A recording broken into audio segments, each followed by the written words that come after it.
Assalamualaikum warahmatullahi wabarakatuh. Di sini kami dari kelompok 5 akan mempresentasikan materi yang berjudul Quantitative Data Analysis Hypothesis Testing. Sebelum itu, perkenalkan nama kelompok kami, yaitu nama anggotanya. Yang pertama ada Anggreni Puspita Dewi dengan NPM akhir 044. Yang kedua ada Nirmala Nur Oktavia Jala Sanasri dengan NPM akhir 166. 3. Ada Vina Dwi Kurniati dengan NPM akhir 181. 4.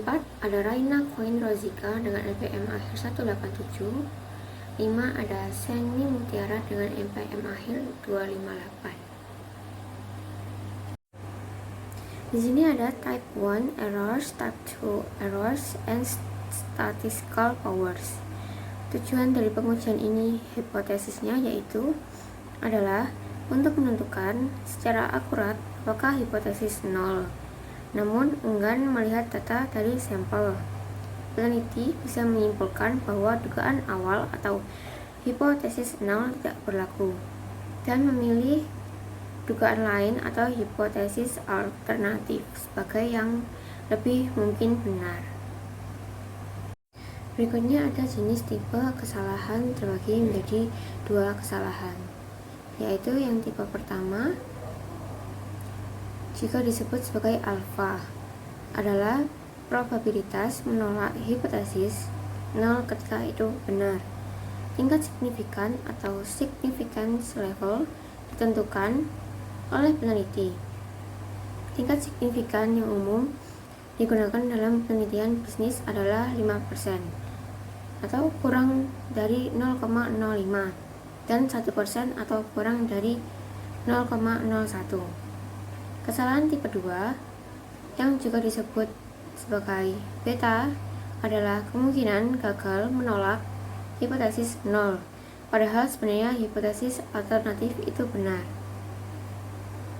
Contohnya, menyimpulkan dari data bahwa kelelahan kerja atau burnout tidak mempengaruhi niat untuk keluar dari pekerjaan, padahal kenyataannya berpengaruh. Konsep penting ketiga dalam pengujian hipotesis adalah statistical power atau kekuatan fisik. 1 dikurangi beta. Kekuatan statistik adalah probabilitas untuk menolak hipotesis 0 secara benar. Kekuatan statistik bergantung pada beberapa faktor berikut, yaitu yang pertama ada alfa, kriteria tingkat signifikan statistik yang digunakan dalam pengujian. Kedua, ada ukuran efek. Ukuran efek ini adalah besarnya perbedaan atau kuatnya hubungan dalam populasi. 3. Ada ukuran sampel. Pada tingkat alfa tertentu, semakin besar ukuran sampel, maka semakin tinggi kekuatan statistiknya, karena estimasi parameter menjadi lebih akurat. Hasil uji statistik akan bergantung pada efek kekuatan uji atau power, batas toleransi kesalahan atau alfa, ukuran efek pengaruh atau perbedaan yang ditemukan, dan jumlah sampel atau berapa banyak orang yang ingin diteliti. Lalu terdapat memilih teknik statistik yang tepat. Dalam menguji hipotesis tentang rata-rata tunggal uji T, 1 sampel digunakan untuk menguji hipotesis bahwa rata-rata populasi tempat sampel diambil sama dengan standar pembanding. Misalnya, penelitian menunjukkan rata-rata mahasiswa belajar selama 32 jam per minggu. Namun, pengamatan di tempat mahasiswa dari universitas yang akan dijadikan sampel belajar lebih lama, yakni 36,2 jam per minggu. Dikarenakan masih kebetulan dan mau diteliti, maka hipotesis nolnya jumlah jam belajar mahasiswa dari universitas kami sama dengan jumlah jam belajar mahasiswa secara umum. Dengan hipotesis alternatifnya, jumlah jam belajar mahasiswa dari universitas kami berbeda dari jumlah jam belajar mahasiswa secara umum. Dalam menentukan itu, dapat hitung dari 1. Nilai rata-rata sampel yaitu 36,2 jam. Yang kedua, nilai standar pembanding yaitu 32 jam. 3. Tingkat ketidakpastian tentang seberapa baik rata-rata sampel mewakili rata-rata populasi, atau disebut standard error dari rata-rata sampel. Berikutnya ada pengujian hipotesis tentang dua rata-rata yang saling berhubungan. Uji T sampel berpasangan digunakan untuk melihat perbedaan dalam kelompok yang sama sebelum dan sesudah suatu perlakuan. Misalnya, apakah sekelompok karyawan bekerja lebih baik setelah mengikuti pelatihan dibandingkan sebelum pelatihan. Nah, kemudian di sini selanjutnya ada gambar 15.2 dan juga 15.3. Jadi gambar ini, sel-sel dalam tabel 15.2 ini dapat dipresentasikan dengan huruf A, B, C, dan D. Jumlah total pada baris kolom tersebut disebut juga dengan marginal totals. Kemudian jumlah keseluruhan disebut juga dengan grand total yang dipresentasikan dengan N, seperti yang ditunjukkan oleh tabel 15.3. Jadi uji McNamara's adalah teknik yang cukup sederhana untuk menguji marginal homogeneity.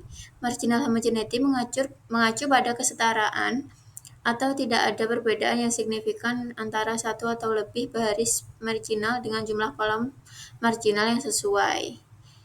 Di contoh ini, marginal homogeneity menyeratkan bahwa jumlah baris yang sama dengan jumlah kolom yang sesuai, yaitu A plus B sama dengan A plus C, kemudian C plus D sama dengan B plus D. Marginal homogeneity berarti tidak ada efek dari perlakuan. Jadi dalam kasus ini, berarti metode penelitian baru tidak memengaruhi kinerja atlet. Nah, jadi dalam tabel ini dijelaskan X kuadrat adalah statistik dengan 1 derajat kebebasan.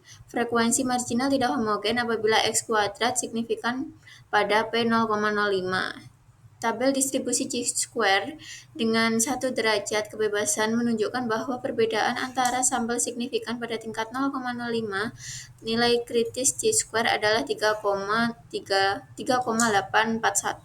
Karena nilai 13,378 yang dihitung dalam contoh di atas lebih besar daripada nilai tersebut, maka perbedaan antar sampel signifikan. Dengan demikian, dapat disimpulkan bahwa metode penelitian baru memiliki efek positif terhadap kinerja atlet. Nah, kemudian selanjutnya yaitu menguji hipotesis tentang dua mean yang tidak berhubungan. Jadi ada banyak situasi ketika kita ingin mengetahui apakah dua kelompok berbeda satu sama lain pada suatu variabel tertentu yang diukur dengan skala interval atau rasio. Misalnya, apakah pria dan wanita mendukung penerapan flex time di tempat kerja dengan tingkat yang sama, ataukah kebutuhan mereka berbeda? Kemudian, apakah lulusan MBA bekerja lebih baik dalam lingkungan organisasi dibandingkan dengan mahasiswa bisnis dengan hanya gelar sarjana? Dan pertanyaan-pertanyaan lainnya. Jadi untuk menjawab pertanyaan-pertanyaan seperti yang saya sebutkan tadi itu, uji T-sample atau independent sample t-test dilakukan untuk melihat apakah ada perbedaan yang signifikan dalam dua kelompok pada variabel yang diminati. Dengan kata lain, variabel nominal terbagi menjadi dua subkelompok, misalnya perokok dan bukan perokok, karyawan Departemen Pemasaran dengan Departemen Akuntansi, karyawan muda dan tua. Mereka ini diuji untuk melihat apakah terdapat perbedaan mean yang signifikan antara dua kelompok tersebut pada variabel independen yang diukur dengan skala interval atau skala rasio. Selanjutnya yaitu menguji hipotesis tentang beberapa mean. Jika uji T-sample di independen menunjukkan ada atau tidaknya perbedaan mean yang signifikan pada variabel dependen antara dua kelompok, maka menggunakan analisis varian atau ANOVA. Digunakan untuk meneliti perbedaan mean yang signifikan antara dua kelompok pada variabel dependen berskala interval atau rasio. Contohnya, apakah terdapat perbedaan signifikan dalam jumlah penjualan antara 4 kelompok dengan tenaga penjual, atau apakah tingkat promosi berbeda signifikan untuk karyawan yang diberi mentor, memilih mentor sendiri atau tidak memiliki mentor dalam sistem organisasi. Jadi hasil ANOVA tadi menunjukkan apakah mean dari berbagai kelompok berbeda signifikan satu sama lain ataupun ditunjukkan oleh statistik F. Statistik F ini menunjukkan apakah dua varian sampel berbeda satu sama lain atau berasal dari populasi yang sama. Distribusi F adalah distribusi probabilitas dari varian sampel dan bentuk distribusinya berubah sesuai dengan ukuran sampel. Ketika perbedaan yang signifikan di antara kelompok ditunjukkan oleh statistik F, hasil ANOVA tidak bisa memberitahu di mana perbedaan itu terjadi. Misalnya, apakah perbedaan signifikan antara kelompok A dan B, atau antara B dan C, atau antara A dan C, dan seterusnya.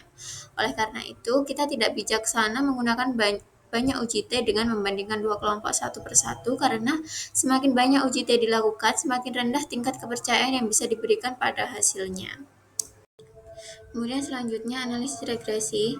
Analisis regresi sederhana digunakan dalam situasi ketika satu variabel independen diduga memengaruhi satu variabel dependen. Misalnya, ketika berasumsi bahwa kecenderungan membeli suatu produk hanya bergantung pada kualitas produk yang dipersepsikan. Jadi dalam kasus ini kita perlu mengumpulkan informasi mengenai kualitas yang dipersepsikan dan kecenderungan untuk membeli produk tersebut. Data tersebut kemudian dapat dipetakan dalam sebuah grafik untuk mendapatkan gambaran awal mengenai hubungan antara kedua variabel tersebut. Kemudian untuk lebih lanjutnya akan dijelaskan oleh teman saya. Kemudian selanjutnya analisis regresi.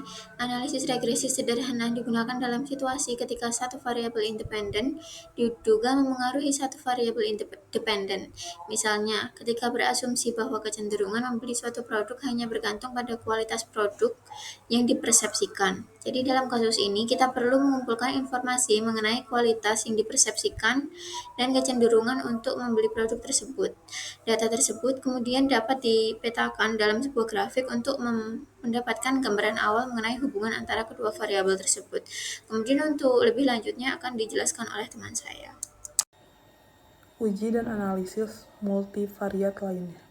Bagian ini membahas 5 teknik multivariat tambahan yang sering digunakan dalam penelitian.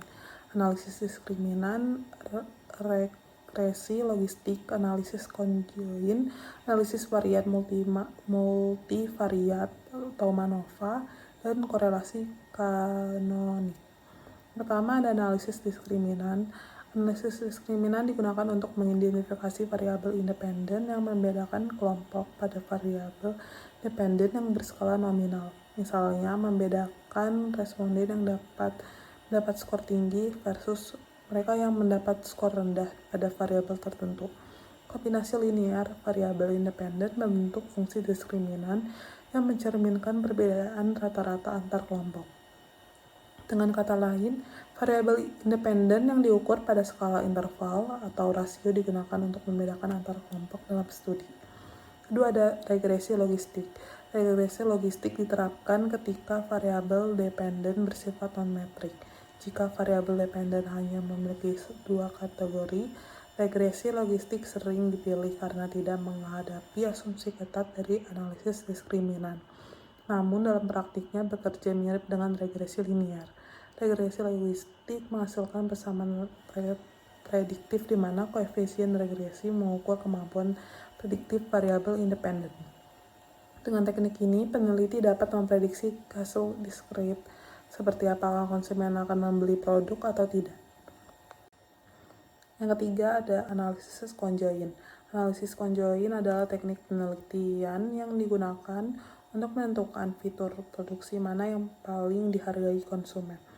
Sebagai contoh yaitu pada kasus ponsel. Sebuah ponsel dapat dijelaskan dengan beberapa atribut. Seperti yang pertama ada memori 12 GB atau 16 GB.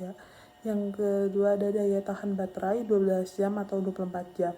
Kualitas kamera 8 MP atau 16 MP dan harga ada 249 atau 319. Jika kita hanya bertanya pada konsumen, apakah Anda lebih suka kamera yang lebih baik atau harga yang lebih murah? Jawabannya seringkali tidak konsisten dan sulit ditafsirkan. Analisis conjoint menghasilkan masalah ini dengan menyajikan responden profit produk lengkap yang menggabungkan berbagai tingkat atribut. Contohnya, ponsel X memiliki memori 12 GB, daya tahan 24 jam, kamera 8 MB, dan harganya 249. Ponsel Y, memori 16 GB, daya tahan baterai 12 jam, kamera 16 MP, dan harganya 319. Responden diminta memilih di antara pilihan ini. Dengan mengulang proses Dengan mengulang proses dengan berbagai kombinasi, peneliti dapat menghitung nilai kegunaan dari tiap tingkat atribut. Nilai ini menunjukkan seberapa besar setiap fitur berkontribusi pada pengambilan keputusan konsumen. Dua arah ANOVA. Dua arah ANOVA digunakan untuk menguji pengaruh dua variabel independen non-metrik terhadap satu variabel dependen metrik tunggal. Dalam konteks ini, variabel berindependen disebut faktor. Desain ini dikenal sebagai desain faktorial dan banyak digunakan dalam ilmu sosial karena memungkinkan peneliti menguji pengaruh utama dari variabel independen serta efek interaksi di antara keduanya. MANOVA diterapkan ketika terdapat lebih dari satu variabel dependen. MANOVA secara simultan menguji perbedaan rata antar kelompok pada beberapa variabel dependen. Hipotesis nol dalam MANOVA adalah semua rata-rata sama, yang ditulis sebagai H0 adalah mu1 sama dengan mu2 sama dengan mu3 sampai mu ke n. Hipotesis alternatif adalah bahwa rata-rata tidak semuanya sama, yaitu HA adalah mu1 tidak sama dengan mu2, tidak sama dengan mu3, tidak sama dengan sampai ke mu n. Selanjutnya ada korelasi kanonik. Korelasi kanonik digunakan untuk menganalisis hubungan antara dua atau lebih variabel dependen dan beberapa variabel independen. Misalnya, seseorang dapat menganalisis hubungan antara perilaku kerja, seperti ketekunan, ketetapan waktu, dan absensi, dan faktor kerja seperti kualitas kerja, output, dan jumlah produk cacat. Tujuannya adalah mengidentifikasi profit perilaku kerja yang terkait dengan kinerja produksi tinggi. Baik, di sini ada regression analysis atau analisis regresi. Di sini tuh ada multiple regression analysis atau analisis regresi berganda. Adalah teknik multivarian yang sangat sering digunakan dalam riset bisnis. Di awal analisis regresi berganda itu adalah model konseptual yang dimana itu ada hipotesis yang diturunkan dari model tersebut yang telah dikembangkan peneliti pada tahap awal proses riset. Lalu analisis regresi berganda menyediakan cara untuk menilai secara objektif derajat dan karakter hubungan antara variabel independen dan variabel dependen. Nah, koefisiensi regresi menunjukkan kepentingan relatif masing-masing variabel independen dalam prediksi variabel dependen. Lalu di sini tuh ada koefisiensi regresi standar. Itu adalah estimasi yang dihasilkan dari analisis regresi berganda yang dilakukan pada variabel yang telah distandarisasi. Itu prosesnya di mana variabel ditransformasi menjadi variabel dengan rata-rata 0 dan defisiensi standar 1. Hal ini tuh biasanya dilakukan agar peneliti dapat membandingkan efek relatif variabel independen terhadap variabel dependen. Ketika variabel independen diukur dalam satuan pengukuran yang berbeda, itu misalnya itu dapat pendapatan diukur dalam dolar atau ukuran rumah tangga diukur dalam jumlah individu. Lalu di sini tuh ada regression with dummy variable atau regresi dengan variabel dummy. Nah, variabel dummy adalah variabel yang memiliki dua atau lebih tingkat berbeda yang diberi kode 0 atau 1. Variabel dummy memungkinkan kita menggunakan variabel nominal atau ordinal sebagai variabel independen untuk menjelaskan, memahami, atau memprediksi variabel dependen. Lalu di sini juga ada multikolineritas. Itu adalah fenomena statistik yang sering ditemui di mana dua atau lebih variabel independen dalam model regresi berganda sangat berkorelasi. Nah, dalam kasus yang paling parah itu jika korelasi antara dua variabel independen sama dengan 1 atau minus 1, multikoloneritas membuat estimasi koefisiensi regresi menjadi mustahil. Nah, cara paling sederhana dan paling jelas untuk mendeteksi multikolonialitas adalah dengan memeriksa matriks korelasi untuk variabel independen. adanya korelasi yang tinggi atau kebanyakan orang menganggap korelasi 0,70 ke atas itu tinggi, merupakan tanda awal multikolonialisme yang cukup besar. Namun, ketika multikolonialisme merupakan hasil dari hubungan yang kompleks di antara beberapa variabel independen, hal tersebut mungkin tidak terungkap dengan pendekatan ini. Oleh karena itu, ukuran yang umum mengidentifikasi multikolonialitas adalah nilai toleransi dan faktor inflasi varians.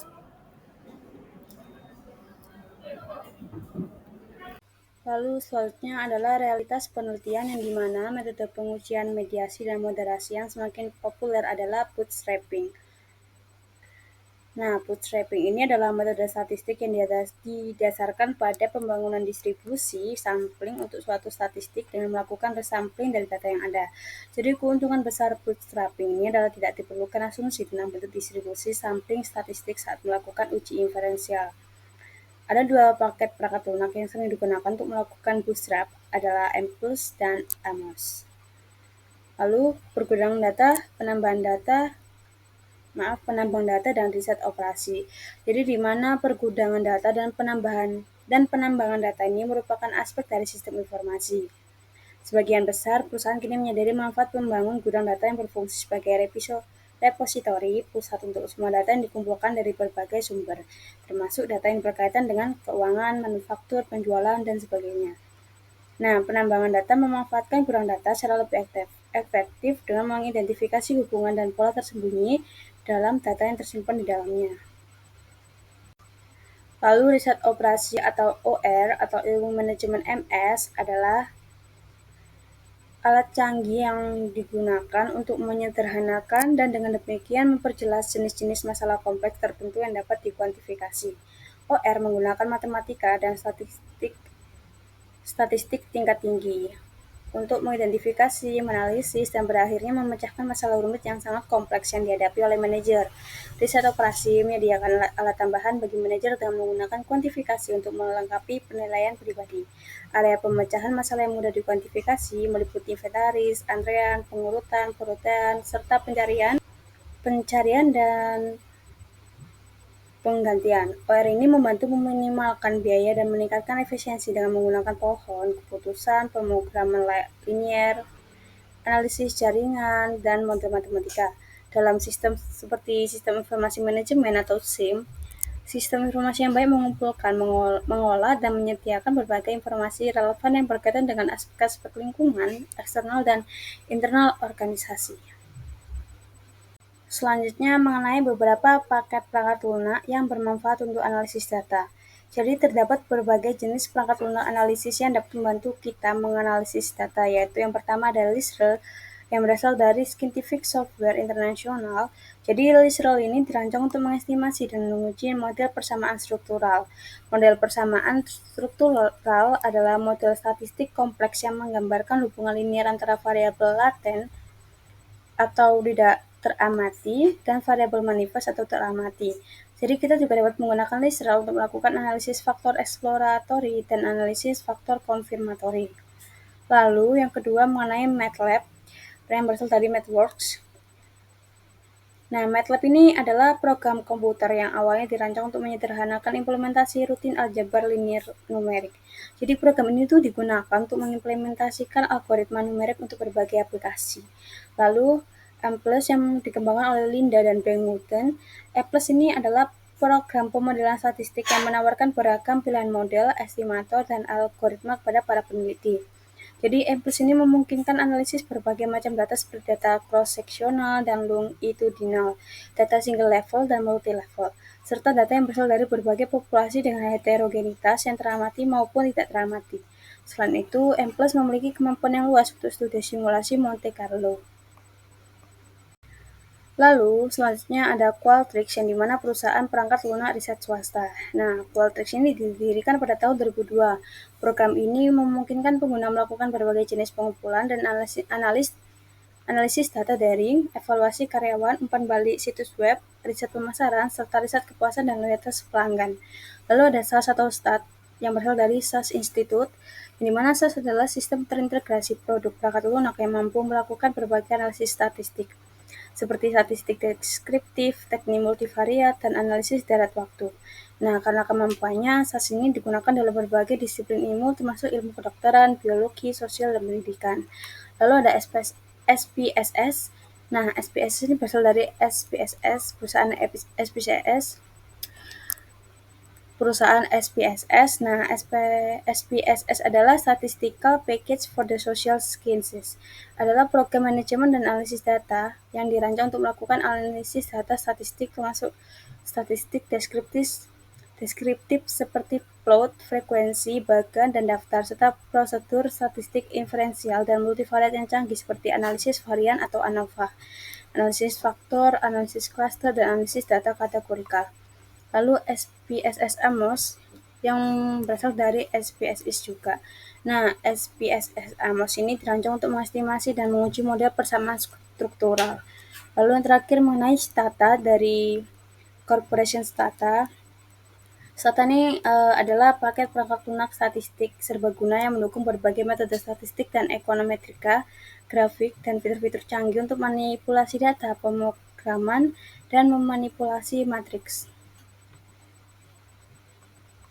Sekian presentasi dari kelompok 5. Apabila ada kesalahan kata mohon dimaafkan. Wassalamualaikum warahmatullahi wabarakatuh.